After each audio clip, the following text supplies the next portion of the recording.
Poultry farmers అందరికీ నమస్కారం. మీ ఫామ్‌లో ఆరోగ్యంగా ఉన్న బాయిలర్ కోళ్లు సడెన్‌గా చనిపోతున్నాయా? అయితే ఈ వీడియోని పూర్తిగా చూడండి. ఈ ఎండాకాలంలో జరిగే సడెన్ డెత్స్‌కి అసలు కారణం ఏంటి? దీన్ని ఎలా ఆపాలి? మీ లాభాలను ఎలా కాపాడుకోవాలో ఈ వీడియోలో క్లియర్‌గా తెలుసుకుందాం. ప్రెజెంట్ మీరు వీడియోలో చూస్తున్న బాయిలర్ బర్డ్స్‌ని మా పీపీఎఫ్ హ్యాచరీ నుండి 4000 బాయిలర్ చిక్స్‌ని కస్టమర్ తీసుకోవడం జరిగింది. ఈ కస్టమర్ మా హ్యాచరీ వాళ్ళ సూచనలు, సలహాలతో బర్డ్స్‌ని బాగా పెంచారు. గ్రోత్ అయితే చాలా బాగా వచ్చింది. ఈ ఎండాకాలంలో బాయిలర్ కోళ్లు సడెన్‌గా డెత్ అవుతుంటాయి. ఎంతో కష్టపడి పెంచిన కోళ్లు మార్కెట్‌కి వెళ్ళే సమయానికి చనిపోతే ఆ బాధ వర్ణనాతీతం. అసలు హెల్తీగా ఉన్న కోళ్లు ఎందుకు చనిపోతున్నాయి? దీనికి ప్రధాన కారణం సమ్మర్ హీట్ స్ట్రెస్.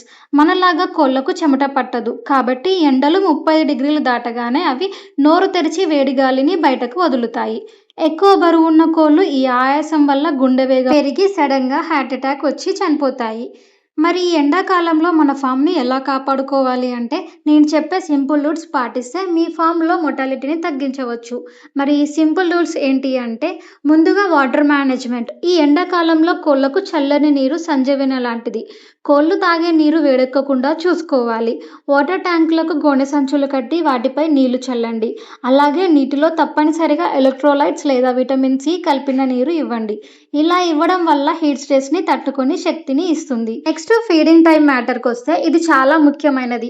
ఎండలో కోడికి ఫీడ్ అసలు పెట్టకూడదు. ఫీడ్ అరిగేటప్పుడు కోడి బాడీలో వేడి పుడుతుంది. బయట ఎండ వేడికి తోడు బాడీ వెయిట్ కలిస్తే కోళ్లు చనిపోయే ప్రమాదం ఉంటుంది. కాబట్టి ఉదయం 9 గంటలలోపు ఫీడ్ ఇవ్వడం పూర్తి చేయాలి. మళ్ళీ సాయంత్రం వాతావరణం చల్లబడ్డాక లేదా 6 గంటల తర్వాత ఫీడ్ ఇవ్వాలి. నెక్స్ట్ వెంటిలేషన్ విషయానికి వస్తే ఫామ్ లోపల ఉన్న గాలి బయటకు వెళ్ళేలా చూసుకోవాలి. ఫామ్ చుట్టూ ఉన్న పరదాలను ఎండపడే వైపు పై నుంచి కిందికి, గాలి వచ్చే వైపు కింది నుంచి పైకి అడ్జస్ట్ చేయండి. సీలింగ్ ఫ్యాన్స్ ఖచ్చితంగా ఆన్ చేయండి. షెడ్ రూఫ్ పైన ఎండుగడ్డి వేసి నీళ్లు చల్లండి లేదా రూఫ్‌కి వైట్ పెయింట్ వేయండి. ఇది ఎండ వేడిని రిఫ్లెక్ట్ చేస్తుంది. అలాగే మధ్యాహ్నం సమయంలో షెడ్ లోపల స్ప్రింకిల్స్ లేదా ఫాగర్స్ వాడండి. ఇది ఫామ్ లోపల టెంపరేచర్‌ని తగ్గిస్తుంది. సో విన్నారు కదా! ఈ విధంగా ఈ ఎండాకాలంలో జాగ్రత్తలు తీసుకుంటే మీ బాయిలర్ కోళ్లు ఆరోగ్యంగా బరువు పెరుగుతాయి. మరియు ఈ సమ్మర్‌లో సడెన్ మోర్టాలిటీ నుండి కోళ్లను కాపాడుకోవచ్చు. ఈ ఇన్ఫర్మేషన్ గనుక మీకు యూజ్‌ఫుల్ అనిపిస్తే ఒక చిన్న లైక్ ఇచ్చి మమ్మల్ని సపోర్ట్ చేయండి. అలాగే పౌల్ట్రీ ఫార్మర్స్‌కి ఈ వీడియోని షేర్ చేయండి.